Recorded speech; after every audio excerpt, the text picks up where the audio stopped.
nezakonit, protivustavan. Ja samo podsjećam na to, zato što danas kruže neistine o ovom zakonu i oni pripadnici bivšeg režima koji danas iznose neistine o ovom sjajnom zakonu, nikako da se sete šta su oni radili kad su bili vlast.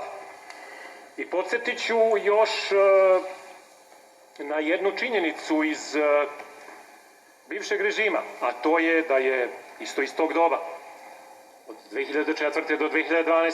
Multikom tajkun Dragan Đilas je po izveštaju Verice Barać bio neformalni vlasnik većine nacionalnih televizija, čak i formalni suvlasnik jedne od njih, a bio je praktično i glavni odgovorni urednik pisanih medija i suvereni gospodar reklamnog i oglasnog prostora.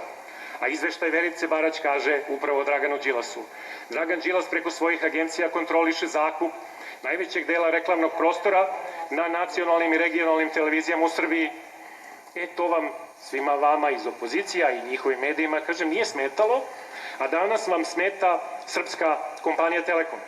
I da podsjetim da je najbogatiji čovjek, najbogatiji Srbin odavno je Dragan Šolak, njegovo bogatstvo se procenjuje na oko 3 milijarde evra, a među 10 najbogatijih Srba je multikom tajkun Dragan Đilas i godišnji prihodi 11 firmi Dragana Đilasa po APR-u, gde sam podneo podatke za 21 godinu. Dakle, od 2002. zaključno sa 2022.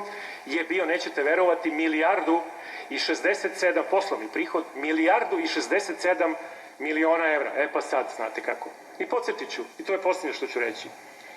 TV N1 i Nova S, i ova država nema očigledno problem s tim, ništa se ne događa, ja sam par puta govorio to, pa ću i ovde ponoviti, su mediji ni na nebu ni na zemlji. Jednostavno, United Grupa i United Media godinama brutalno krše zakon o elektronskim medijima i zakon o oglašavanju i druge zakone i oni su za državu, ne znam iz kog razloga, nedodjedljivi. Državi Srbiji to nanosi finansijsku štetu od više stotina miliona evra i ja mogu da kažem, pošto su ti mediji registrovani kao prekogranični, a njihov master je ovde u Beogradu i oni nisu prekogranični, oni kažu da su luksemburški, ne, oni su srpski mediji, da su zbog toga što nisu regulisani mediji i što ne plaćaju nikome ništa, da su to u stvari piratski mediji. Dakle, oni isključivo proizvode program na srpskom, ništa na luksemburškom, to jest na francuskom, nemačkom, eventualno koji se govore tamo, piratski kanali.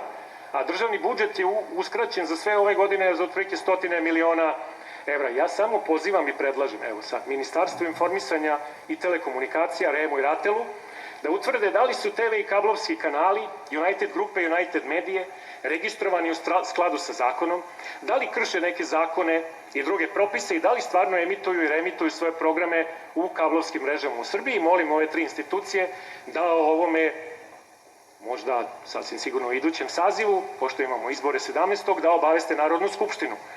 I toliko od mene i hvala vam. Gospođi Nataši Jovanović, zahvaljujem se i gospođi Ekres. Samo bih primetio jedan dodatak koji niko nije pomenuo.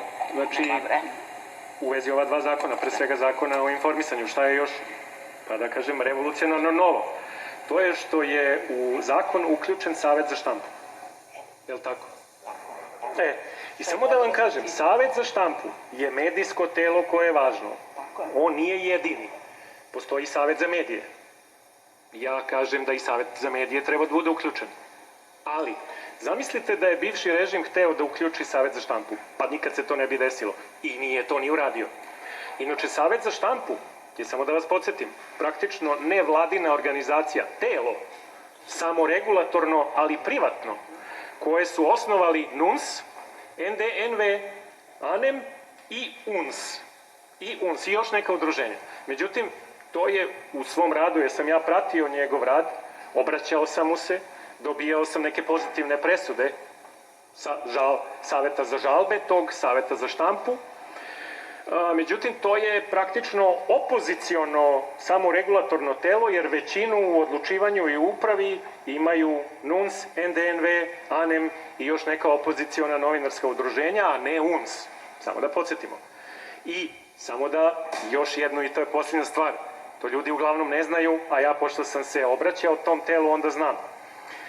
Znači, Savet za štampu priznaju mnogi neutralni, opozicioni, provladini, raznorazni mediji. I to je u redu. vidjet ćemo ko priznaje Savet za medije, međutim, dajem vam informaciju i s tim završavam.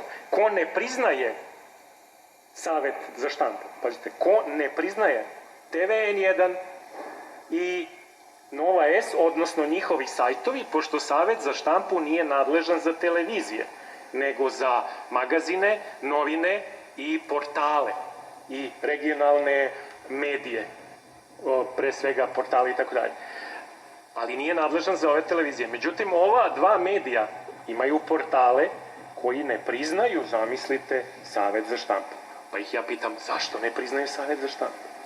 Jer ja sam dobio jednu presudu, i s tim završaj, ajde opet, protiv Direktno i Nove S, Saveta za žalbe, Saveta za štampu. A rekli su mi, Direktno mora da objavi demanti, laži koje je objavio, ali Nova S ne mora i N1 ne mora, zato što oni ne priznaju Savet za štampu. Izvolite. Gospodin Stojanović.